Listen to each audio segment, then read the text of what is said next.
Okay, in this video, I'm gonna teach you exactly how to go through the process of purchasing your first home or just any home for less than $5,000. I know that seems absolutely insane, but I promise you I've done it time and time again, and it is possible. I'm a realtor in Washington State, and what I find is for people who are purchasing their first home, sometimes coming up with the down payment or the cash to close is the hardest part. You might be able to afford the monthly payment, maybe you can figure out exactly the type of home you want, and you're seeing that's out there, you just can't come up with the $20,000, $30,000, $50,000 that you need for the down payment. So this is gonna walk you through exactly how to purchase that home once you have those details figured out for less than the $5,000 that you're gonna need. Ultimately, it comes down to a couple things. The first thing is having a lender realtor partner team that knows exactly how to do this. Not every lender and realtor know how to put together a contract and put together a process for you that is gonna enable you to purchase a home for that amount. And oftentimes what I'm finding is we have to be really creative in the types of homes that we're looking at. So when I'm sitting down with clients and this is a goal for them, we're talking about the whole process all together. We're not just diving into every single home that's on the market. There's very specific homes that are going to be available for us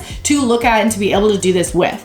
There's also 3 types of loans that are zero down loans, and it's important to know what these are and what you are or are not able to qualify for. So the first type is a VA loan. Now this is only available for veterans or active military. If you are not a veteran or active military, you cannot use a VA loan. Now you could potentially assume a VA loan, and that is in a whole nother video. I do have one on that, but you can't just start and have a new VA loan if you are not veteran or active military.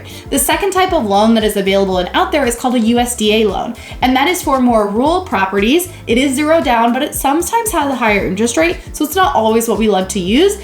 It is possible though, if you're in a more rural area, in Washington State here, if you're in Buckley or you got to Yelm, those areas do have USDA loans, but you're not gonna be able to use it in like Seattle or Kent or Federal Way. So just keep that in mind. And then the third type of loan that is available to you is a down payment assistance program. Now this is not necessarily just for first-time home buyers. In fact, I see people use this all the time, even if they're purchasing their second, third, or fourth home. The biggest thing with a down payment assistance program is, one, it is not free money. So this is not zero down for the life. It is a balloon payment on the end of the loan, and so it is effectively like a second interest-free loan that goes at the very end. It has to get paid off at the end of your 30 years, or it would be paid off if you refinance or if you sell the property. Also to keep in mind that there are income requirements. So if you're making $300,000 a year, you cannot use this zero down or down payment assistance program. Keep that in mind. You do have income requirements as well as credit score requirements to qualify for this program. However, I do have lenders that work with this all the time,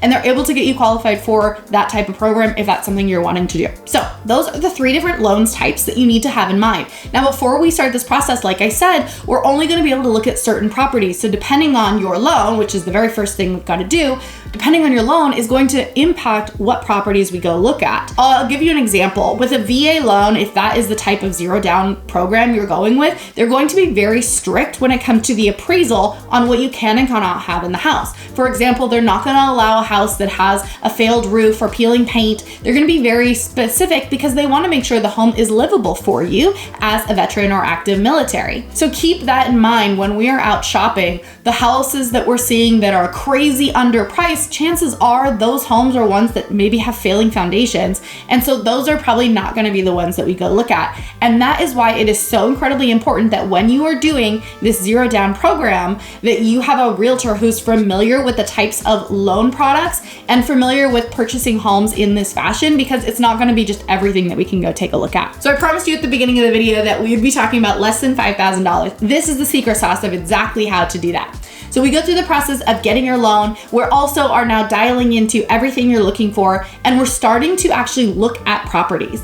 Now, the first thing that you will have to spend some out of pocket for is your earnest money. Your earnest money is an amount that you're putting down up front once you go mutual on a contract, and it stays with the contract for the life of the loan. However, it will either go towards your down payment or towards your closing costs at the end of the process.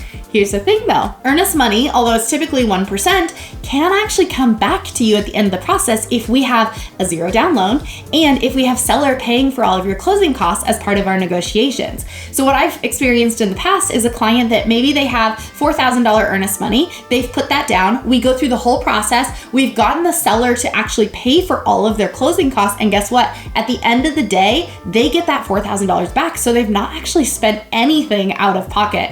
And I've done that time and time again. The next thing you'll have after you deposit that earnest money, so you've got $4,000 allocated, you're gonna have that in a holding pattern, may or may not get that back at the end depending on how we've structured your contract. Through this process though, you'll also have an inspection. That could be anywhere between $300 and $500, kind of depending on the property. That is money that I would highly recommend you spend, and you will not get it back, unfortunately. So keep that in mind. That is one cost you'll for sure have to spend.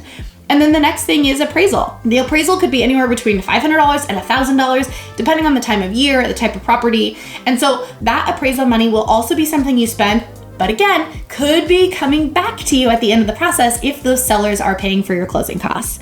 So basically, the most you'd possibly have to spend out of pocket is gonna be that $5,000, but it's very realistic that you could see the majority, if not all of that back at the end of the day, because the seller is paying your closing costs. So when we're going through this process, keep that in mind. You definitely need to have some cash available to you to, have as a safety net after you purchase a home. We don't want to be getting you into a home and then having something go wrong and now you're completely broke and you're at risk of losing the house. We do not want that at all. We want you to stay safe. But if you can afford the monthly payment, you don't need a large down payment. You don't need the closing costs. We can find you a home that is going to work for you and not have to figure all of that out in between. So I'm super excited for all my first-time home buyers that are going through this process, because you can get yourself a property as long as you have enough saved afterwards where you have a rainy day fund and you can afford the monthly payment. It very much is possible. If you want a more in-depth analysis of how to do that for your specific situation, if you're in Washington State, or even if you're in other states, I can connect you, but reach out to me. I would love to be your resource for that. You're welcome to just text me or hop on my calendar, and hopefully we'll talk soon.